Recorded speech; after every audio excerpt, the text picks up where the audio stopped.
పాడా నిధుల గోల్మాల్మే ప్రస్తుతం ఇంజనీరింగ్ శాఖ అధికారులకు ఉచ్చు బిగిస్తుందని చెప్పవచ్చు.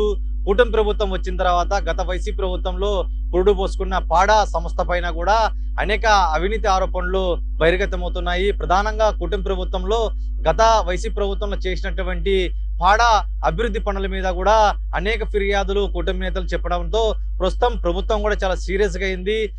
విజిలెన్స్ విచారణకు ఆదేశించినటువంటి ప్రభుత్వం దాదాపు విస్తుపోయి నిజాలు కూడా ఒక్కొక్కటి బహిర్గతం అవుతున్నాయి.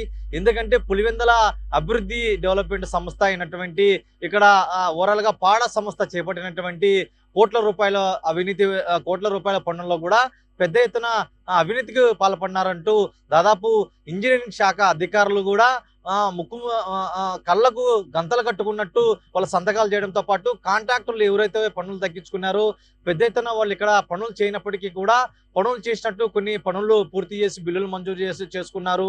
ఇంకా కొన్ని పనుల్లో కూడా పూర్తి స్థాయిలో పనులు కాకపోయినప్పటికీ కూడా పూర్తి స్థాయిలో పనులు అయినట్టు ఇక్కడ బిల్లులు మంజూరు చేశారు అనేది కూడా చాలా పెద్ద ఎత్తున ఆరోపణలు వస్తున్నాయి. అయితే ఇక్కడ సంబంధించినటువంటి దాదాపు 3,500 పైగానే ఇక్కడ పనులు చేపట్టినట్టు ప్రస్తుతం ప్రాథమిక విచారణలో తేలింది.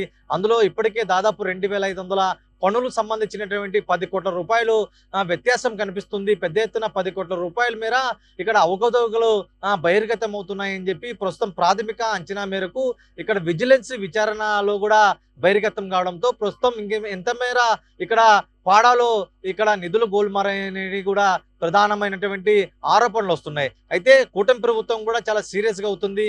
ఎందుకంటే పులివెందుల నియోజకవర్గ అభివృద్ధిలో చాలా పాడా సంస్థ చాలా కీలకంగా మారింది. గత 5 ఏళ్ల పాటు ప్రస్తుతం కూటమి ప్రభుత్వం వచ్చిన తర్వాత అనేక ఫిర్యాదులు అందిన వెంటనే కూడా ఇక్కడ పాడా సంస్థ మీద కూడా పూర్తి స్థాయిలో అక్కడ రద్దు చేయడంతో పాటు ఏదైతే గత 5 ఏళ్ల పాటు ఇక్కడ నిధులలో పెద్ద ఎత్తున జరిగాయో పాడా సంస్థ తరపున వాటన్నిటి దాని మీద కూడా ప్రస్తుతం విజిలెన్స్ విచారణ కూడా కొనసాగుతుంది.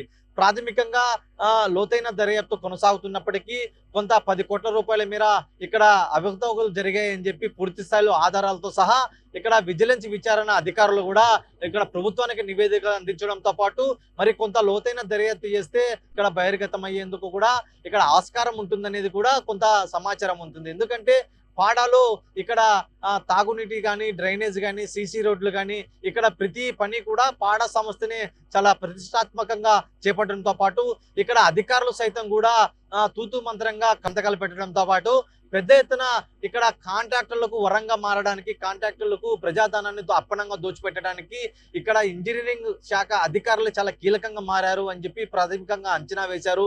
అందులో కొంత సమాచారం మేరకు కూడా దాదాపు 20 నుంచి 30 మంది ఇంజనీరింగ్ శాఖ అధికారుల మీద కూడా చాలా అవినీతమైనటువంటి అవినీతి ఆరోపణలు రావడంతో పాటు కొంత పెద్ద తలకాయల మీద కూడా ఇప్పటికే వేటు వేయడం జరిగింది. వీళ్ళు ఏదైతే అవినీతికి పాల్పడినారో కొన్ని చట్టాల ద్వారా మళ్ళా రిటర్న్ ప్రభుత్వం రికాల్ చేసుకునేందుకు కూడా పెద్ద ఎత్తున ఆస్కారం ఉంటుంది. వాటి చట్టాలు కూడా ఇక్కడ ప్రయోగిస్తున్నారు. మరి కొందరు కూడా ఏపీ ఉన్నత ఉద్యోగులుగా ప్రస్తుతం విజయవాడలో కొనసాగుతున్నారు. వాళ్ళందరి మీద కూడా మరి లోతైన దర్యాప్తు కొనసాగుతున్న వాళ్ళకు కూడా ఇక్కడ ఉచ్చులో బిగించుకోపోయే అవకాశం ఉంటుందని చెప్పి ప్రస్తుతం విజిలెన్స్ విచారణ కూడా చాలా బహిర్గతం అవుతుందని చెప్పవచ్చు.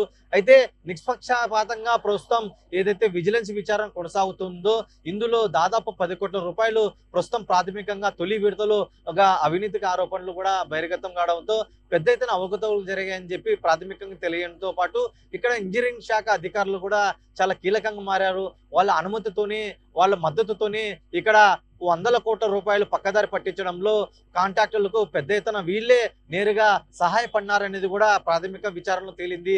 ప్రస్తుతం ప్రభుత్వం ఇక్కడ విజిలెన్స్ విచారణకు ఆదేశించిన వెంటనే ఇక్కడ లోతైన దర్యాప్తు కొనసాగిస్తున్నారు. ఇక్కడే మకాం వేస్తున్నారు. ఎందుకంటే విజయవాడ నుంచి వచ్చినటువంటి ప్రత్యేకమైనటువంటి టీంతో పాటు ఇక్కడ లోకల్ గా ఉన్నటువంటి విజిలెన్స్ అధికారులతో ఇక్కడ దర్యాప్తు కొనసాగిస్తున్నారు. ఎక్కడ ఎప్పుడు ఎలా పోతున్నారో కూడా తెలియకుండానే వాళ్ళు చాలా గుట్టు చప్పుడు కాకుండానే లోతైన దర్యాప్తు కొనసాగిస్తున్నారు. ప్రస్తుతం పాడాకు అప్పుడు గత 5 ఏళ్ల పాటు ఎవరైతే మద్దతు తెలిపారో అధికారులందరికీ కూడా ఉచ్చు బిగించేందుకు కూడా ప్రస్తుతం విజిలెన్స్ విచారణ దిశగా కొనసాగుతుంది అని చెప్పి ఇక్కడ తెలుస్తుంది. ఇది ఇక్కడ తాజా పరిస్థితి. పులివెందుల్లో ఏదైతే పాడా సంస్థ అవినీతి ఆరోపణలు బహిర్గతం కావడంతో పాటు కూటమి ప్రభుత్వం కూడా ఆ దిశగా విచారణకు ఆదేశించింది. ప్రస్తుతం విచారణ కొనసాగుతుందనే 10 కోట్ల రూపాయల మేర కూడా అవినీతి ఆరోపణలు నిధుల గోల్మాలు కూడా పెద్ద ఎత్తున ఇక్కడ రావడంతో పాటు ప్రస్తుతం లోతైన దర్యాప్తు కొనసాగిస్తున్నారు. ఇది ఇక్కడ ఉన్నటువంటి తాజా పరిస్థితి.